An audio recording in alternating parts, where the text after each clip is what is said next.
is Nathan Beverly, and welcome to Call for Saul. I had recorded a video about a week ago on abortion, and Russell Moore in particular, and some articles that he had written on the topic of abortion, especially with all the news, and one of them was after the leak, with the Roe v. Wade leak that had come out.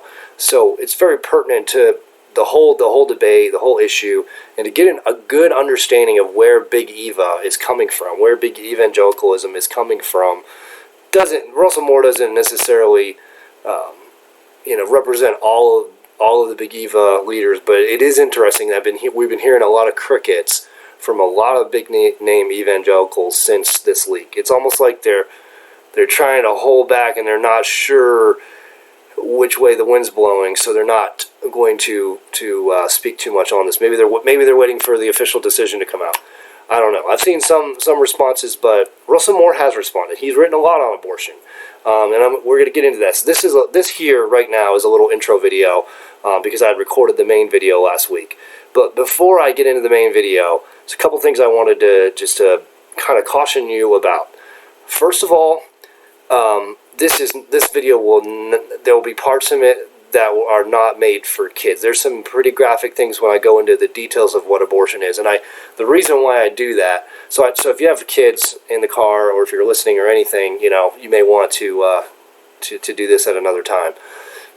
But the main reason why I do that is because I think we need to come at abortion for what it really is. Abortion is about murder. It's about not just, a woman's choice. It's not even just an unfortunate decision, or, it is actually murder. It is murder. It's brutal. It's gruesome. And I am personally a big proponent in exposing the absolute naked truth of what abortion does to the whole world. Even if it makes people feel uncomfortable, we need that uncomfortableness. We need that. It's almost like it's a way of taking people by the shoulders and shaking them and saying, wake up. And this wakes people up. Second thing I want to point out real quickly before that video. Abortion was never meant, and I know people are going to take me wrong here, so here goes. The abortion debate should never be primarily, or much at all, about the woman herself. The abortion debate, the main character, the main person that abortion debate is about, it's about the baby. Just remember here, we are talking about babies. We're talking about babies. When we can talk about, we all the time, we hear about, like, what if rape and incest, and what about this and that? At the end of the day, it's like we're talking about all these issues, and and sometimes we come at it from so many different angles, and we've got so many different arguments. But at the end of the day, no matter what happened to the woman, and no matter how tragic it is, abortion is not aborting a woman. Abortion is not murdering a woman. Abortion is not tearing a woman from limb to limb apart. Abortion is not putting a salt solution and basically burning a baby to death in the womb. Abortion is not pulling a baby out of the womb and sticking in all but the head, and sticking something into the head and sucking the brains out. That is not being done to the woman. It's not, no matter what's happened to the woman, no matter how tragic, no matter how much the woman needs the help of others around her. And at the end of the day, we're talking about a baby here. And this is what's happening to babies. So let's start there. That's where I want to start. That's where I think it should start. I think that's where we need, I think a lot of times with our compassionate conservatism, we want to help the women, and we've put so much emphasis on that, and that's good in a lot of ways. We want to do that, but at the end of the day, we need to come back. Christians, we need to come back to realizing that we're not going to soften our position, because this is about murder. This is about a baby being brutally murdered. The most innocent. We go into church. We see new babies all the time, and they're so adorable. We just want to hug them and kiss them, and we want to, babies are. I've had 4 kids, and I still get baby fever. Even though my wife and I aren't planning to have more kids, every time I see a little baby, I want to have another baby, just because they're so precious. They're meant to be that way. God made it that way, and these are the ones that we are murdering in our society. That's what abortion is fundamentally about. So all these other issues that Russell Moore goes into, holistic life, and all these other issues beside abortion, at the end of the day, it's about abortion. It's about murdering. It's about the killing. It's about, and oftentimes it's not even, most of the time it's not even about rape. Most of the time there's not even another victim, if you will, except for the baby. A woman can make choices, and sometimes those are, bad choices that she has made, and she has to take responsibility for those things. She may be poor, she may be difficult for her, but she is not the victim. The victim is the baby. It's always the baby. So, with that in mind, I hope you can listen and get a lot from this video that I have on Russell Moore and his approach to abortion. I think you're going to find it very intriguing, and it's going to be very eye-opening to what Big Eva, how they approach it. Thank you very much. Hi, this is Nathan Beverly, and welcome to Call for Salt. Today I'm going to be speaking about the all-important issue of abortion. It's in the news, we all know it. The great news is that abortion, Roe v. Wade, is very likely to be overturned because of this leak that let everybody know, what if a majority decision was at the time. We need to hope, we need to pray, hope and pray. We need to pray and ask God that God would give these justices the courage to stand their ground and not to change, not to be influenced, not to be intimidated by these crazy protesters breaking the law and protesting outside of these justices' homes. It's very serious. It's a very serious issue. I formed these convictions at a very young age to be pro-life. I grew up in a very pro-life family that told me what abortion was, did not hide that from me. I saw pictures of aborted babies at probably around the age of 10, kind of unwittingly, but it formed in just a grieving sort of anger within me that I am going to fight this for the rest of my life, because it is probably the gravest evil that's ever been legalized in this country. We've had things that are evil, absolutely evil, like slavery. Some slave owners were much better to their slaves, but a lot of slave owners were really just evil, just taskmasters to their slaves. And slavery is such a stain on our society, but slavery was ended. Slavery, that stain, we have continually wiped that cleaner and cleaner and cleaner. We've repudiated that, and we're far from that place as a country now. But we've had this abortion issue since 1973, and it's been legal, and it's been such a hard and long fight, and an intense fight. And it seems like the more we fight it, the more the enemy tries to deceive people and gets people just passionately trying to preserve a woman's right to choose to murder her child, to pay a doctor to murder her child. And that's what it really is. There's a lot of things, there's a lot of difficult circumstances that women find themselves in. There's a lot of abusive even situations. But at the end of the day, what's happening is a child is being murdered who has nothing to do with it, who doesn't deserve it, an innocent human being. And we've just ignored that no, as a society, I should say, we've allowed this. And it's horrible. And it's something that needs to change. And by God's grace, by God's power, it very well may be likely to change. But at the same time, we've seen the intensity from the left. And we've seen that this is like a sacred cow issue for them. This is what motivates them probably more than any other issue. And it probably motivates evangelicals more than any other issues. And it definitely motivates me more than any other issue. Heads and tails, heads and tails, just way above any other issue. Now, there are other issues that are very important to protect the family, protect religious freedom. But when we're talking about life, I mean, that's just core to the Declaration of Independence: life, liberty, and the pursuit of happiness. And we're going to talk about the distinction between life and, like, for example, the pursuit of happiness. A little bit lower down the totem pole, but you have to have life to have liberty or pursuit of happiness. To take an innocent person's life cannot be downplayed, and we've done that for so long. So I want to talk about this. I want to remind ourselves. Let this be a reminder. Refresh ourselves of the horror that abortion really is. Of what is actually taking place, and how can we talk about this issue so cavalierly? How can we take excuses and we take arguments from the left and kind of be stumped by them in a way? When they come up with all these crazy, scenarios that are way outside the norm, like, what about a rape and incest and all these things, which are very, very much outside the norm. We can talk about, how to deal with those situations, and there is, I think, a compassionate way to deal with them, but also to preserve life. But the vast majority of issues, or vast majority of reasons why people abort their children is literally just convenience.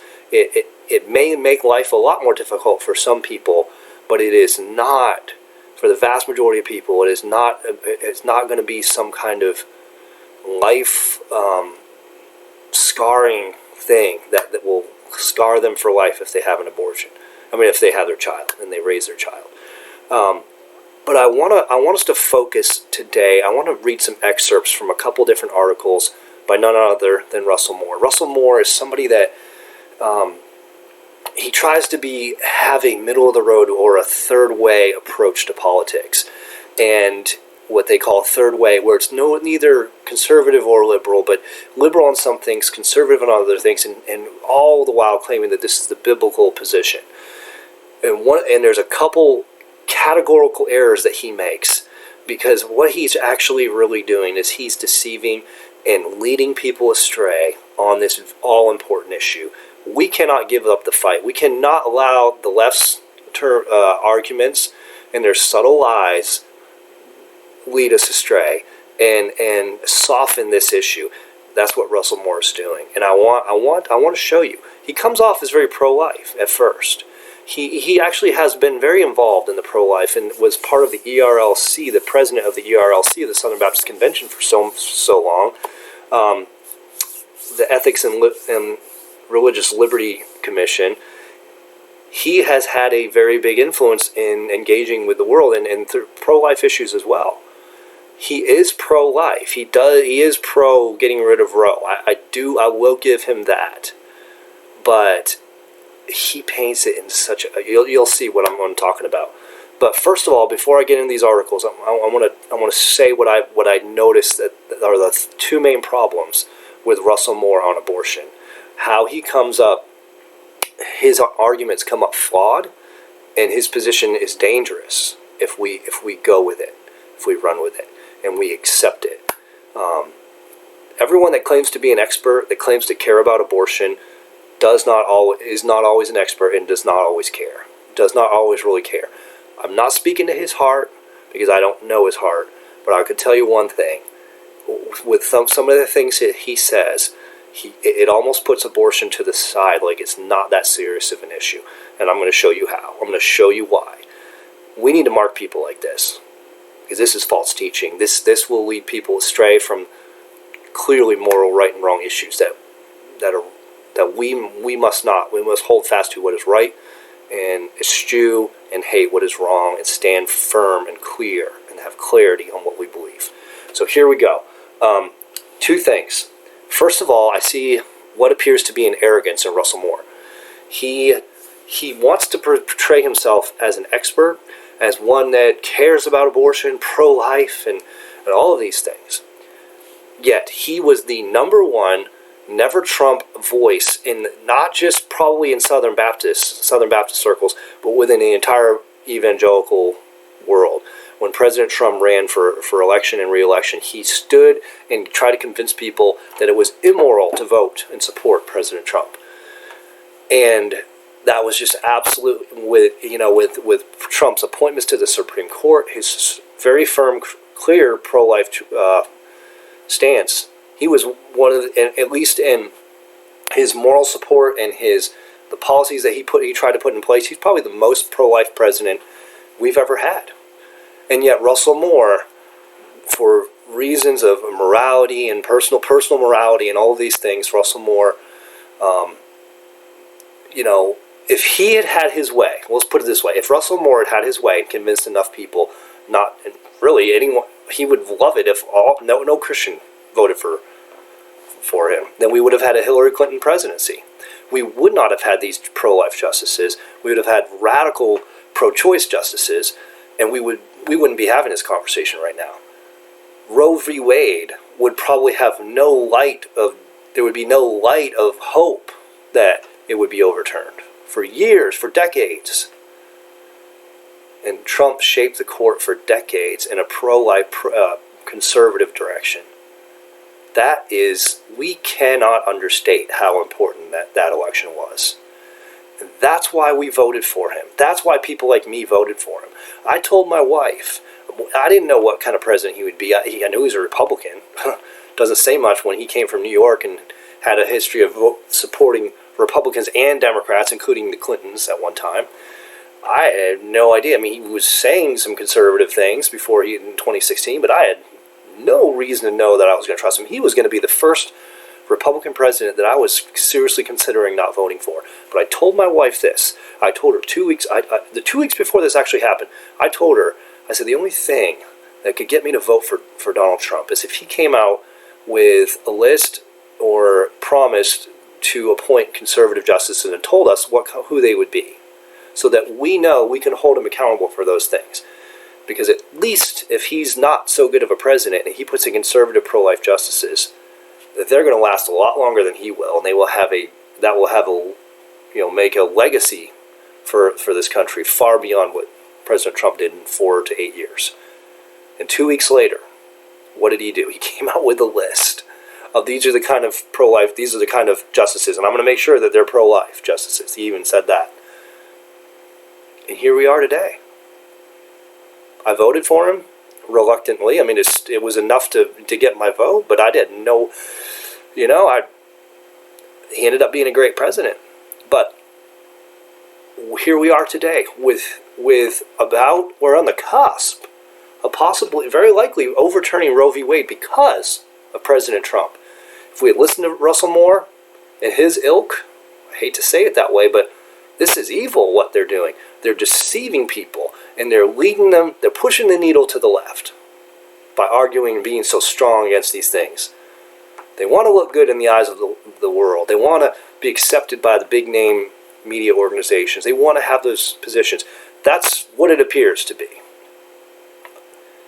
They want to not turn people off to Christianity. They want us to think that we're all kind and loving and love thy neighbor, and that's what it's all about. And so we can't stand too strong on these things. We can't. And anyone that comes off as unkind or too strong or too, like Trump, oftentimes he was too much that way. But we can't have anything to do with them. So it's worth giving away the farm for that. It's worth giving away the farm. And he just about did. But those of us that took a chance and voted for Trump got him in, and we have a pro-life president. We had a pro-life president, and we have pro-life justices, and we're about ready to overturn Roe v. Wade. So Russell Moore, the arrogancy that he has to continue to write. I mean, he's written over and over again on abortion, especially since the last. I think he's got 3 articles already out since this whole leak came out. I'm going to read excerpts from an article back in 2021, when the arguments were being heard, and then I'm going to read you an article, just a small part of an article that he wrote after the leak happened. And I want to show you where he's coming from. It doesn't appear to be a good place. He owes Trump and Trump supporters an apology. And say, look, or at the very least to say, look, I still don't know how I could have ever supported Trump. But at least he did this. He did this. And those of you that voted for him, God did use it for good.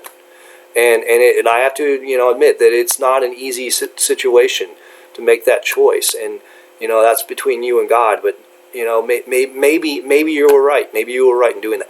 Couldn't even at least do that. You could at least do that. I think you should give us an apology. I think you should wake up to all of the truth and say, wow, I was wrong. You were right. But no, he can keep talking.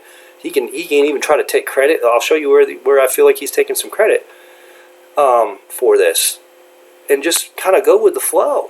Go with the flow of he's got to keep his pro-life creds there. But yeah, if he had his way, we'd be in a world of hurt right now, pro-life wise. So the other problem I see in this is that there's just this constant drumbeat on abortion as being abortion is only one part of the pie.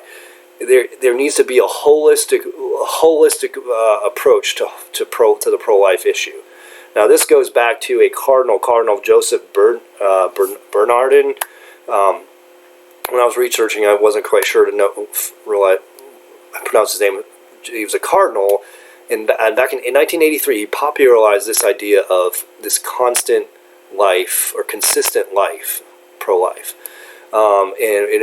where life issues reach to all kinds of other issues, including health care and prison reform and drug treatment, just you name it. And if you're truly pro-life, you're consistently pro-life, you're going to care about all these other things. And I don't know if evangelicals adopted it from that, where it got popular back then, but you can see this consistent theme throughout more liberally oriented evangelicals is we need to be holistically pro-life. We need to care about not just the baby, but we need to care about the mother. And not that I'm arguing that we shouldn't care about the mother. That's a big part of being, helping women to decide not to have an abortion. Having resources. The church and ministry is being there to provide resources to give her to make the life decision more attractive. Absolutely. If that's what it takes to save the baby, absolutely. And try to reach her with the gospel. Absolutely. But they want to say, well, the government should step in too. The government should make things more equitable so she doesn't have to have an abortion. She doesn't feel like she has to have an abortion. That's a whole other animal. And that's where we get into social justice and social, and it's still wrong for her to commit and have an abortion. It's still wrong, whether she's in a difficult spot or not. So he really talks about this holistic idea of being pro-life. Cradle to grave is another term that you might hear. If you're not truly pro-life, if you're not cradle to grave, in other words, after the baby's born, all of the health care, welcoming the stranger, which is code word for immigrants, illegal immigrants, all of these issues that the left cares about, the left trumpets.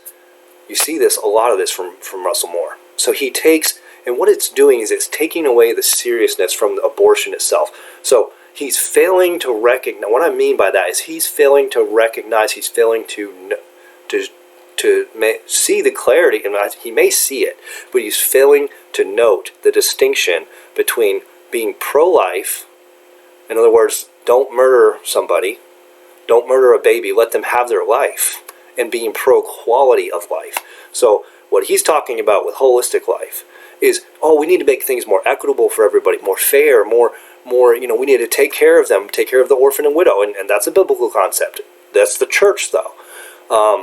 As Christians, we need to, as mercy, as love, as grace.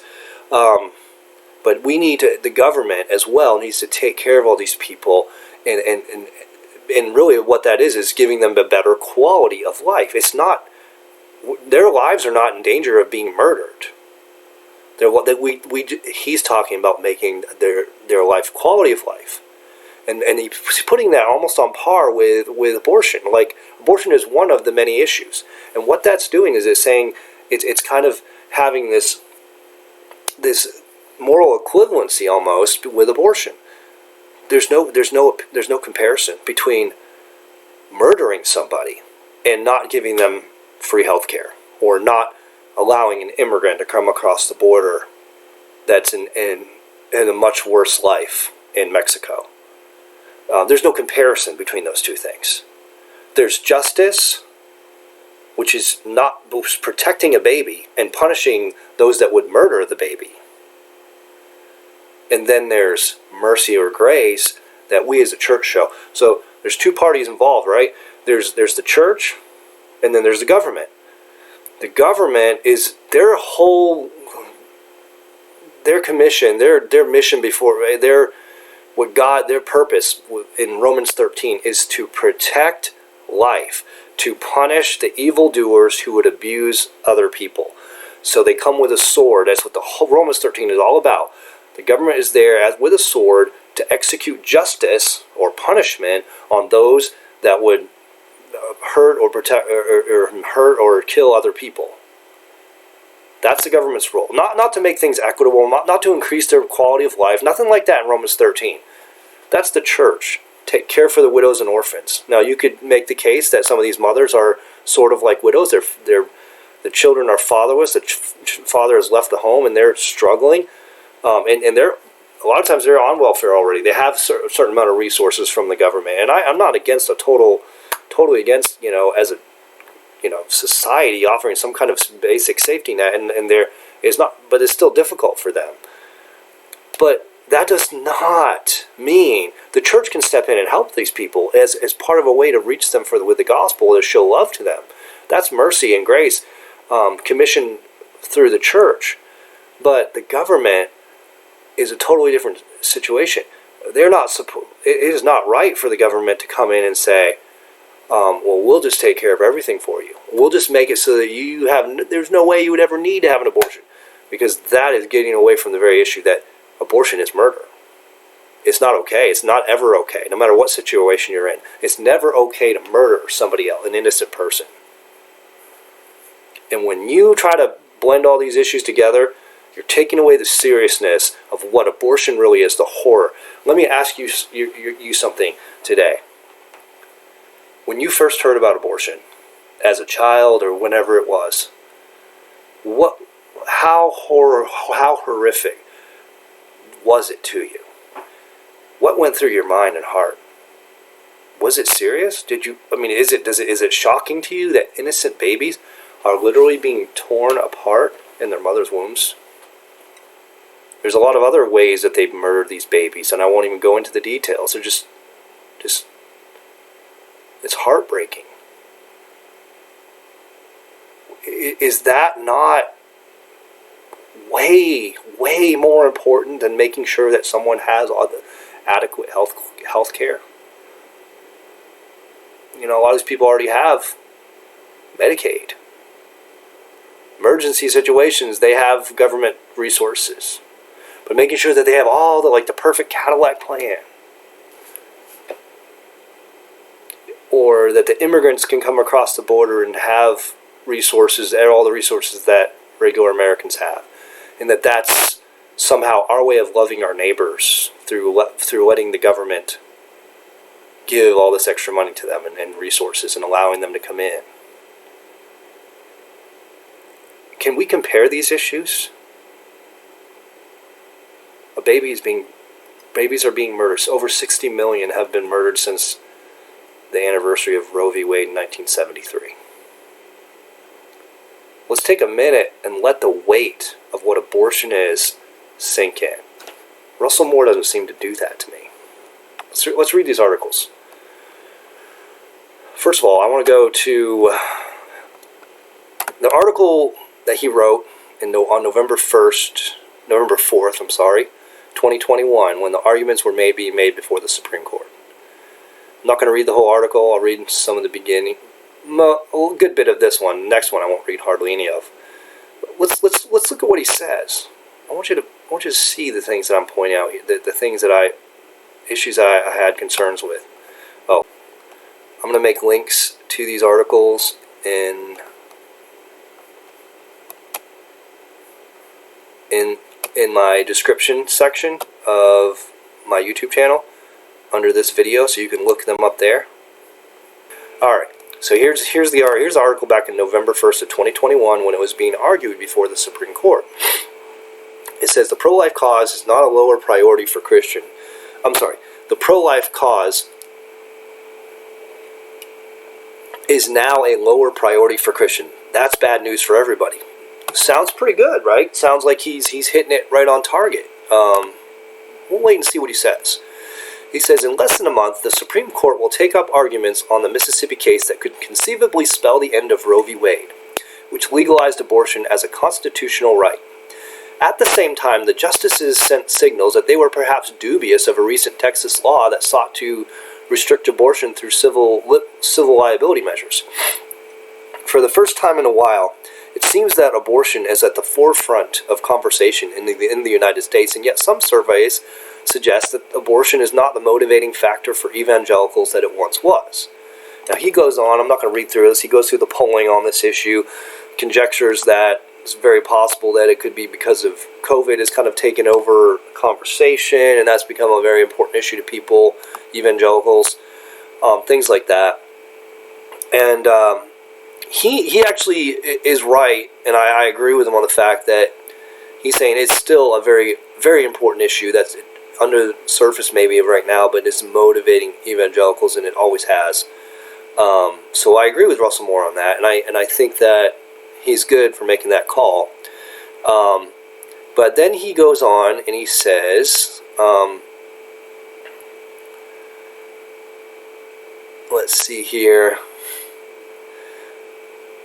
He says this down further. He says, when it comes to abortion, however, the debate is not about whether society should protect the vulnerable, but about how many vulnerable people we should care about. So he's making this more than just about abortion and just about killing the unborn child. Already he's doing this. He said, in a pro-choice view of the matter, there is only one, the pregnant woman, who must decide what to do with her body. For those of us who are pro-life, there are two vulnerable people here, the pregnant woman and the child within her womb, and we have a responsibility to consider both. Okay, again, as a church, yes, we should. We should show grace and mercy. We should try to reach them with the gospel just about like anybody else. But that's not the government's job. Well, let's see what he says further. Former U.S. Representative Barney Frank, so he talks about how Barney Frank, a liberal Democrat basically, says that, he criticizes pro-life people about only caring about life until the moment of birth, from conception till birth, but not after birth. And he's saying, Russell Moore goes on to say that that's not true. The grassroots pro-life people have really focused on caring for women and made that a priority. And so he's good on that. Russell Moore's good. He goes down. He talks about foster care and adoptive services, how they're important. Absolutely, that's an important part of the pro-life plank and arguments, and how we making that decision to have your child more attractive. Absolutely, I'm all for that. But then he says, but those of us who followed,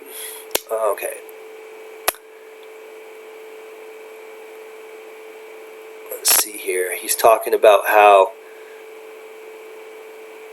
Christ welcomed children, all kind of good stuff here till you get further down. He says this, the entire Bible shows us why this is, talking about the Lord welcomed children, and he considered them viable, things like that. He said the entire Bible shows us why this is. We come before God as those who in our utter dependence cry out, Abba, Father, Romans 8:15, and we learn to receive others as we have been received, Romans 15:7. This means that in following Christ, we like him are able to see the people we would rather or otherwise keep invisible. The poor, the stranger, the vulnerable, the unviable, the unuseful. So he's going into making this whole argument of being pro-life. Those that are viable, we use that term viable, and he was saying, we shouldn't use, it's not about when the child is viable. Absolutely, Russell Moore. But then he goes into making this about other people and all kinds of people in all different walks of life. And people that if we followed his arguments and many of his other articles and many of his other teachings, we would be damaging and endangering our country. He says the poor, okay, social justice, that's the answer for that. That's government intervention to redistribute wealth and resources and power and all of those things and influence, so that the poor are brought up to an equitable level with everyone else. The stranger, that's code word for illegal immigrants. The vulnerable, that could be anyone that's vulnerable in society. The unviable, maybe he's talking about abortion there. And the unuseful, maybe that's with those with disabilities. Now, all of these people need mercy. All of these people need grace. All of these people, we as a church should reach out to and show the love of Christ and reach with the gospel. 100%. But he's not. That's not where he wants to stop. He means we need to vote policies in to help these people, and that's where he's going. We see the folly and human boasts of. So he's taking the abortion issue and he's making it about so much other, making it about a lot bigger issue. And what it's doing is it's bringing down and it's distracting from the horror of what abortion is. All of these people need help, absolutely. But that doesn't take away from the fact that pro-life has always been about being anti-abortion because abortion murders a child, an innocent human being. That's what makes me mad with Russell Moore. That's what, let's just soften the whole thing by making it just one piece of the entire pie. No, there is an order of priority here. That's why we vote conservative. That's why we still vote for President Trump. That's why we still, whether he's perfect or not, whether he's a preacher and he's this pristine politician, that's why we still vote for him. Because the alternative will keep abortion legal for decades and years to come. And we care about this issue more than these other issues. We should care about them more than these other issues. Don't bring these other issues into it. Don't confuse the whole issue of being pro-life with these issues. These are pro-quality of life. That's what I'm talking about. So he goes on. We see the folly in human boasts of strength, whether about one's net worth, physical attractiveness, or stage development. That's abortion.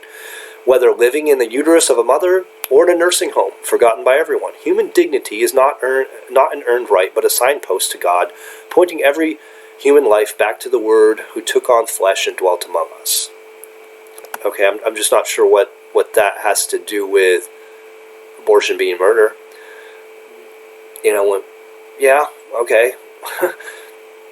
That's why we must constantly ask ourselves, who are the people in our lives for whom it is inconvenient, whether in terms of social status, financial security, religious tribes, or political identities, for us to even see. Okay, this is not about our differences with people in this world that we don't see or we don't see eye to eye with or we have divisions with. This is about murdering an unborn child. I just want to keep bringing it back. This is abortion. So being pro-life, you're not truly being holistically pro-life if you've got, you don't see people or recognize them or care about them enough in your interpretation, enough that don't have the same social status or financial security or religious tribes. What are we supposed to do for all the people? What does he expect Christians to do for all the people in the world, all the people in this country that don't have financial security? He does not expect the church to come in and just give all of our resources to make them have them all financially. He knows that's not possible.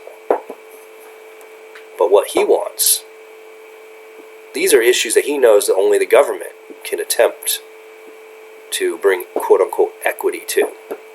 And he's trying to say, we need to consider these things. We need to vote. We need, Russell Moore is a Democrat. He always was. There's no public repentance that he ever repented of that. He's a Mississippi Democrat, maybe conservative in many ways as a Christian, but he's not. He doesn't see things the way conservatives see them. Big government is very much in the picture for him. That's his solution, and for a lot of these things. And we as the church should be 100% behind this, according to him. The priest and the Levite in Jesus' parable of the Good Samaritan, it gives the story of the Good Samaritan, saying, obviously this person didn't want to help someone that he was kind of divided from and enemies from. The Samaritan was with the Jew, and he's trying to say that those who, he says, they averted their eyes, seeing this man as a minor character, soon forgotten in the story of their lives. But Jesus says he will judge the goats on Judgment Day, all the same, for having no idea that they have neglected the poor, the naked, the hungry, and the imprisoned in their midst. This is just such a, you see what he's doing here? He's saying that the people that just go by these people and don't want to give government help to, don't seem to care. They're going to be judged by God as the goats, as not saved, I guess, as the ones that are not saved. So if you have compassion and you care and you want to shut down the border so that people are not, trafficked, you want to shut down the border so drugs don't pour in and kill people, and you want to that's your way of having compassion, to protect people, and you want to, so in other words, you're labeled as anti-immigrant. In Russell Moore's worldview, if you have a hard stance on the border, you can read a lot of his stuff, and he's going to see you as somebody that is not caring about the person that's different than you, that is in need of help. No, well, there's reasons, Russell Moore, there are reasons why we take these stances. We're not cold-hearted. There's some people on every side that are cold-hearted. But as a general rule, conservatism and conservatives care about people. And if they see someone on the street, they see someone in a car accident, even if they've got a Joe Biden sticker on the back of their car, if they're in an accident, the person's trapped in the car, and the car's on fire, the average guy in the pickup with a conservative gun, with the gun rack and the Trump sticker on the back, they're not going to just pass by and just let that person die. They're going to jump out. They're going to call 911. A lot of those guys, if they think they can get the person out, they're going to do it. They're going to save them. We care. People care. Conservatives, for the most part, are caring people.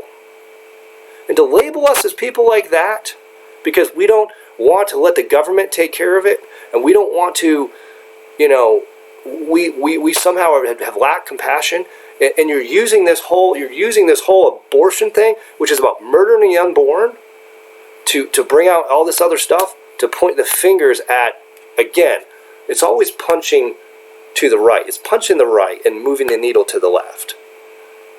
He's not doing this. He's not pointing fingers at people on the left. That's not at all. This Good Samaritan thing is clearly speaking to people on the right that, don't want to help the less fortunate. So, and he says, this is why some of us were so concerned about political movements. And you'll see that. You'll see that if you doubt that that's who he's pointing the finger at. We'll just read a little bit further. This is why some of us were so concerned about political movements that celebrated. Now here, this is talking about Trump supporters right here. Political movements that celebrated winning and delighted in denigrating the weak. Trump called people names. He did. People that he perceived as weaker than him, he wanted to be strong. And there's pros and cons. We needed someone that was a fighter, that had courage, that would stand up against the evil and the deception of the media, and those that would lie and deceive, and the Democrat Party. We needed that. Instead of soft-pedaling everything and capitulating. Republicans are they so often do. But no, celebrated winning and delighting in denigrating the weak, whether the disabled, refugees, or the elderly. A lot of these things were as well, when he quote unquote denigrated people, were taken out of context. We know he's talking about Trump. It's unmistakable, unarguable. It is also why some of us believe that waving away credible claims of sexual promiscuity, and even, again, there's Trump. Oh, he had these involved with these prostitutes. He had so many wives, and even sexual assault. Oh, he made that. Remember the Billy Bush tapes? He was the locker room talk. It was horrible. It was disgusting. But he said that that was something I did back in 2007, and obviously that's not something that he was joking about. It's a horrible joke to make. It's disgusting, but there was no credible evidence he ever had any sexual assault. I'm not going to go down that rabbit trail, but it says these kind of things cannot sustain a pro-life movement long term, no matter how many good judges are appointed. That's his way of feeling better about not supporting Trump. So in other words, no matter how many good judges are appointed, even if Roe v. Wade is overturned, it's not an excuse for voting for Trump and doing all these things. A lot of people could make that distinction. A lot of people. Russell Moore, you'd be surprised about how many of us didn't support and even criticize Trump for some of these things that he did, but still supported his good qualities and still stood behind him because he fought this evil. He fought the evil of abortion. And he was hard-nosed about it, and he did it. Instead of just talking about it. A lot of us can walk and chew gum at the same time. Go figure. When people are judged by their usefulness, the unborn are deemed dispensable as soon as they cannot help someone win an election. Whenever we make a determination on which people matter and which people don't, we lose the possibility of building a culture that supports life and family values, human rights, or get this, human rights or social justice.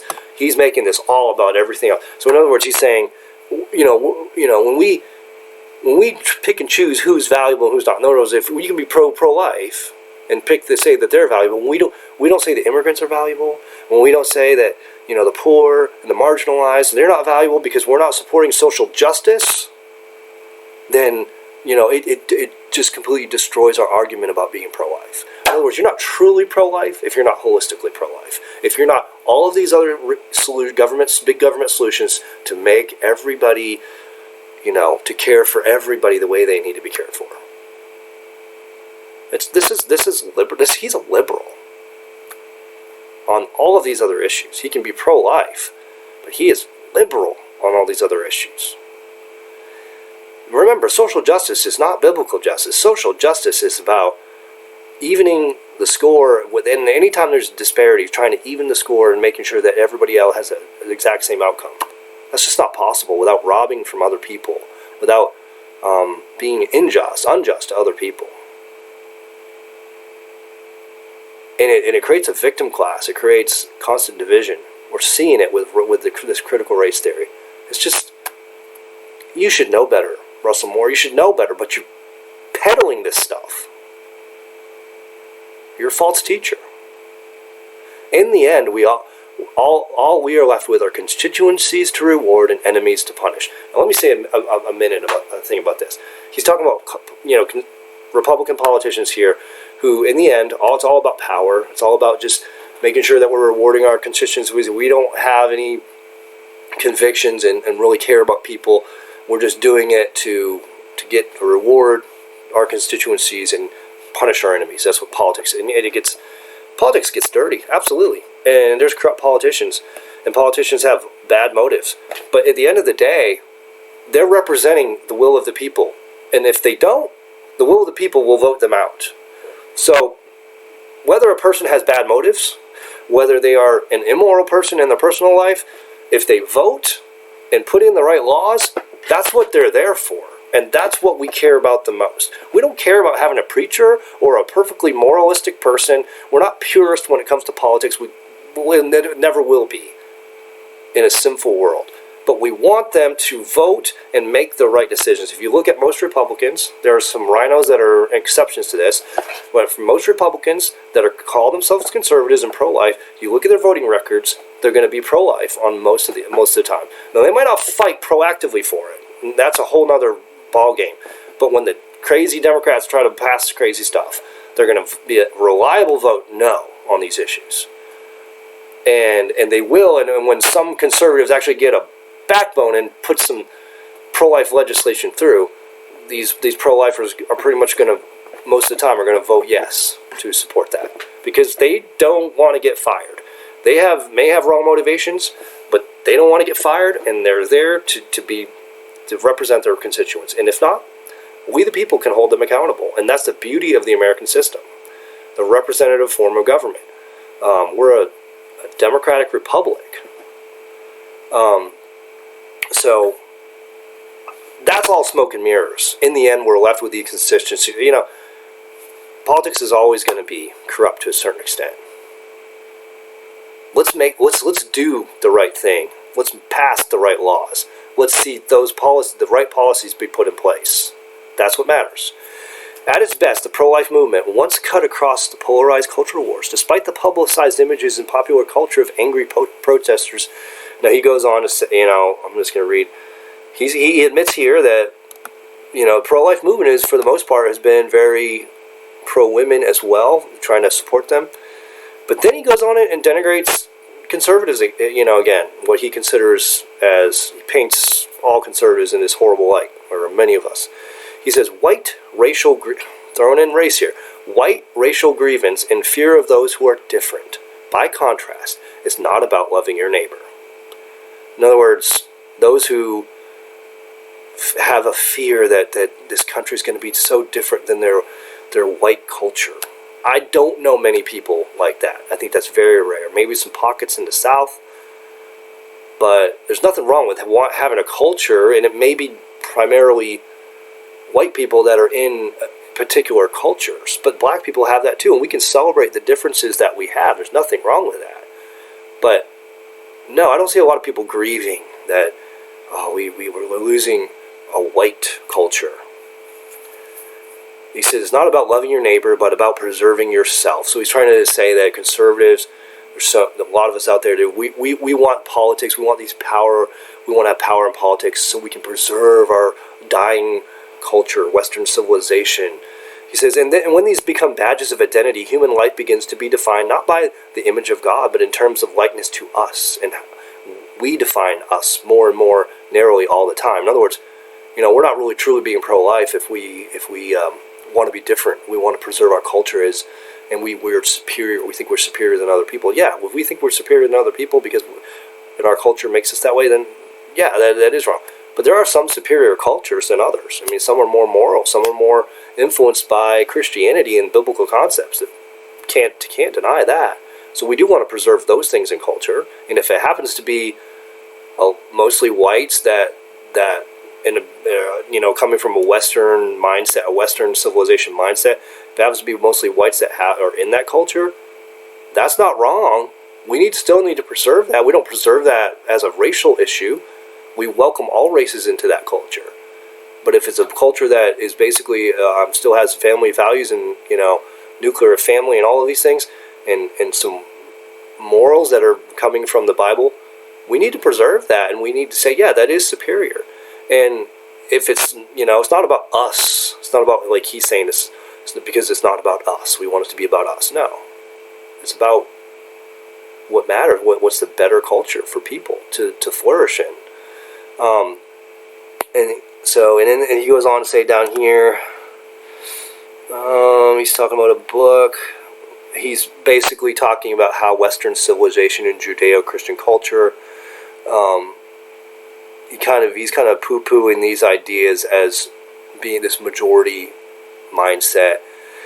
But often he said often the people driving ideas behind the scenes are hostile to Christianity, not because Christianity is too narrow, too moralistic, or too intolerant, but because it's too globalist and egalitarian.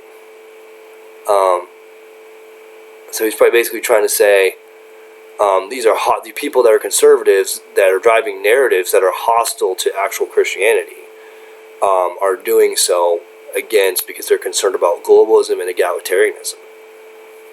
I'm concerned about those things too. I think we need to be very concerned about those things.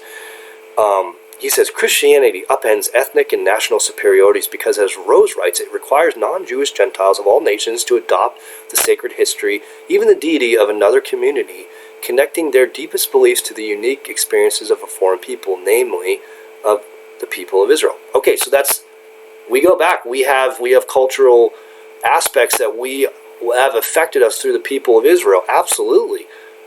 You're not helping your case here because that's Judeo, part of Judeo-Christian morals and ethic. So, no problem putting Israel and their culture up on a pedestal and saying that in many ways it was superior. Because that's God's people, and God had taught them His law. we can go on here, but I'm not going to belabor this too much. Rose warns that basically he's talking about post-Christian, what he calls this guy Rose that he references, warns that there's a post-Christian populism.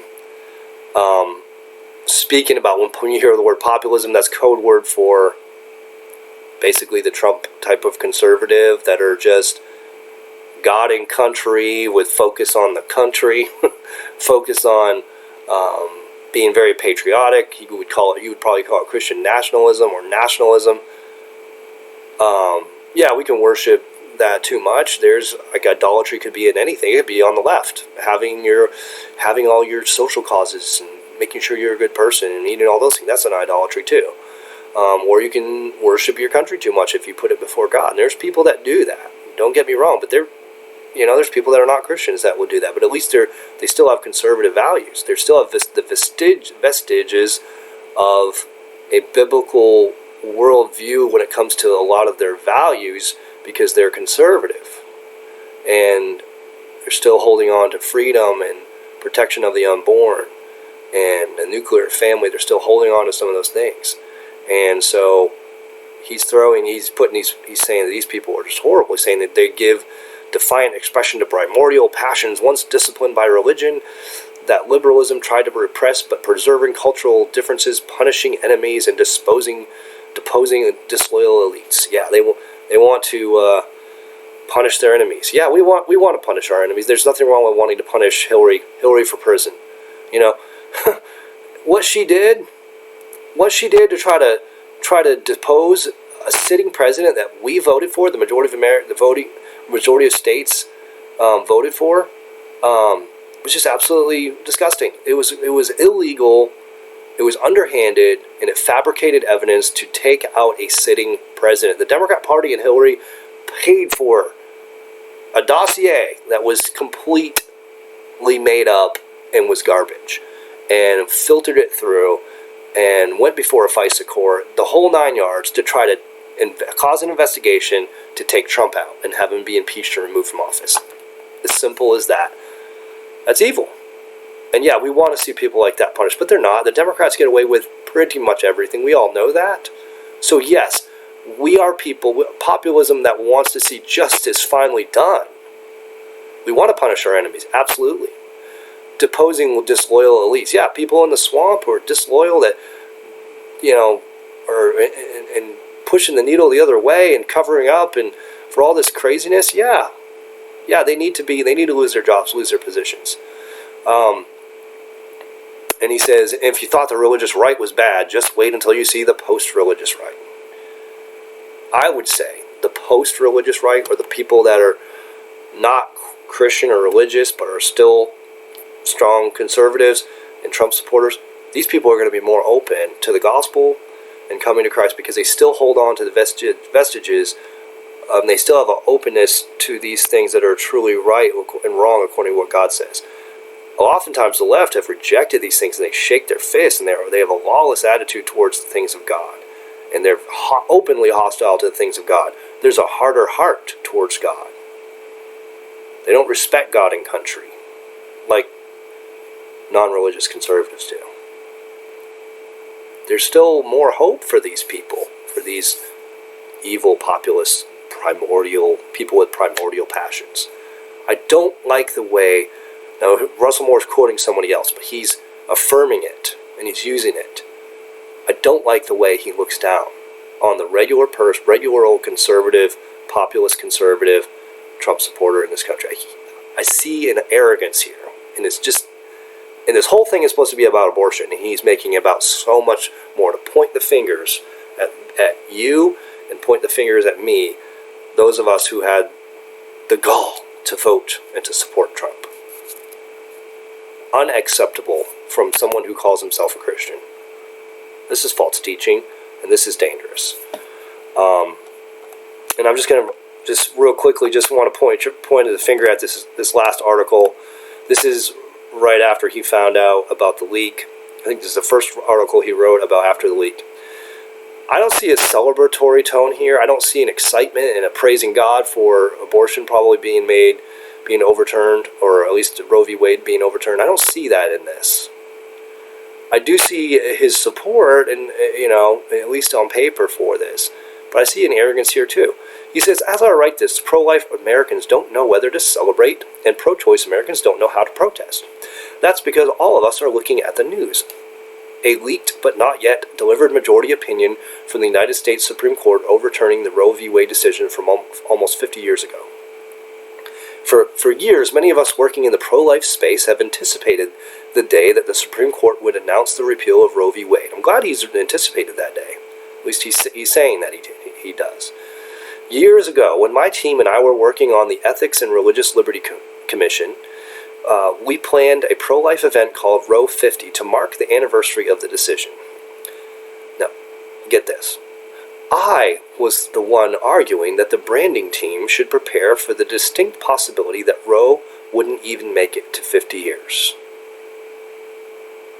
I don't think he's flat out lying here. I'm going to give him the benefit of the doubt. He was the one arguing this. But I think it's very interesting that he's pointing this out after he was the one who stood up the loudest and the strongest to try to dissuade people from voting for Trump. And none of this would be happening right now. Abortion would be codified right now with the evil justices we would have under Hillary Clinton if he had his way and gotten enough people not to vote for President Trump. That just angers me to no end. Don't try to take credit for anything like this. Don't, Russell Moore. Now, I pray for your soul. I don't know if you know the Lord. It actually grieves me to think that someone could be so deceived that they're making abortion about everything other than just abortion itself and the horror of what it is. And they're trying to guilt trip everybody that's pro-life that voted for Trump. And wants to take, and still wants to try to take credit for, I saw that we probably would overturn Roe v. Wade. We very likely should plan for the possibility that, that we wouldn't get to a 50-year anniversary because it would be overturned. Because we're going to make progress, and they're going to listen to us. I'll give you the benefit of the doubt that what you're saying is true there, but what you're saying, that the fact that you're saying it at all is ridiculous. Oh my gosh. Abortion is nothing to trifle with, and he's trifling with it. Those working in the opposite space, now he goes on to talk about how horrible this leak is and how much it, I feel like he's putting in his piece that everyone in the media is trying to do to try to remain relevant. But then he takes it and he uses it to show that we need to have credibility as the church too. The court has lost its credibility, but we, in many ways, have lost our credibility. So we need to make abortion about more than just caring for the unborn. Again, going back to this holistic idea. I'm just going to go down and read you a paragraph here. He says, let's see here. He says, more importantly, however, abortion itself is the sign of a dangerous loss of trust. The relationship between mother and child, especially during pregnancy, the time of the greatest vulnerability, not just for the child. He says the greatest vulnerability for both is severed by violence against one or both. Is that always the greatest vulnerability for a woman, is when she's pregnant? Just because she didn't plan for it? I would say no. God gave that baby as a gift. God put that baby in the womb. God gave it life. And she should see that as a gift, not see it as a vulnerable situation. Now, if she was raped or something like that, that's a different situation. I'm not downplaying that, the horror of that. But it says, and then he says, moreover, the reason we have abortion. Now, this is ridiculous. Moreover, the reason we have abortion at all is because of the loss of the sort of social trust that would enable communities, now not just communities, he said, no, because the church could be part of that, in communities, that would enable, okay, so I'm starting this over again. Moreover, the reason we have abortion at all is because of the loss of the sort of social trust that would enable communities and governments and religious bodies to care for women in crisis and for children. He wants it to be all of the above. And so the church should support the government in doing this as well. Bringing more and more, social justice, so that women, because the whole reason why they're having abortions, they wouldn't be having them at all. He says the reason we have abortion at all is because these women have lost trust that they can be supported in society. They can be supported by the church and by communities and by government. So women they gotta just go have abortions. Absolutely beyond the pale, Russell Moore. Absolutely beyond the freaking pale. It's disgusting. It's not an excuse, it's murder. It's murder. And we need to get back to that. We need to come to grips with what this actually is. We've been talking about the woman so much, and we forget about the horror of what she's actually paying a doctor to do to her own baby. She can be in a pretty bad state, and we can help her and show help and grace. But at the end of the day, it's never okay to murder an innocent person, even one that you carried for 9 months. Never. Or even a month. Oh, okay. So, baby, and then he goes on to say these things. Baby is dependent on the trust of his mother, and the mother is dependent on the trust of her community, ideally of the father and of her extended family. But she's also dependent on those who recognize the responsibilities of the community to care for her and for her child. In other words, if we don't just do everything for this woman, she's just gonna go and have an abortion. That's just too bad. It's on us. No, it's on her first and foremost. You don't murder somebody. That is not only in the best of circumstances, but also in cases that the first century church called widows and orphans in their distress. Yes, as a ministry of mercy, as a ministry of grace, yes, we do that. But we don't add it into social justice, and we don't make it all about the woman more, so much, just as much as the baby. Baby's got to be protected first and foremost. Whether people meet their obligation to the woman or not, that's basic. That's foundational. And we need to get that down right away. She goes on, talks about how difficult it is for women that are in crisis pregnancies, and compares it to how the court has lost its credibility because they're just not trusted anymore. And so in our society, we need to be more trust. We need people that provide more trust to these women. I don't see the issue of celebrating this victory. I mean, this is a guy that apparently has fought for this issue and has been an advocate for pro-life all this time. And in article, he comes out and he just makes it more about the woman than about the baby. So this is Russell Moore. This whole thing. I know it's been a long video, but we need to look at people. We need to look at these religious, quote unquote, evangelical elites. They're elites. They're the PhDs. They're the ones that went to seminary have multiple degrees sometimes. They're the ones that claim that they're the experts oftentimes. They're the ones that are looked to. They're the ones that are, have book deals and just are well written and all over. What are they saying? Are they saying something other than what the issue actually is? Are they bringing the issue down? Are they softening it? Because are they distracting from what abortion really is? If they are, and if they're trying to push the needle, trying to get us to adopt more of the leftist policies on other things and make that the issue and point the finger at conservatives, where they're really, you get a hint of what they're really after. They're not after making abortion illegal. That's not their primary, no. They're after manipulating and guilt-tripping and gaslighting those of us who stand strong and stand firm and sometimes get loud about these issues that matter so much and are unbending to the left because they want us to move left. They feel like that's the way to reach the lost, to reach the culture, or whatever reason that they have. That's the good light to put on it. Maybe that's the best way that I can think of. That they think that that's the way we're going to reach the culture, to be winsome, quote unquote, winsome to the world. Or maybe they have other motivations. They have more personal motivations to be accepted by the world. I don't know. but don't fall for it. Don't fall for it. I pray that you stand strong. I pray that you remain wise and following these issues and seeing how they're trying to manipulate, and that you have clarity of mind and heart, and you stay under the Word of God. You keep the main things, the foundational things, in order of priority that they need to be according to God's law. Thank you for listening, and God bless.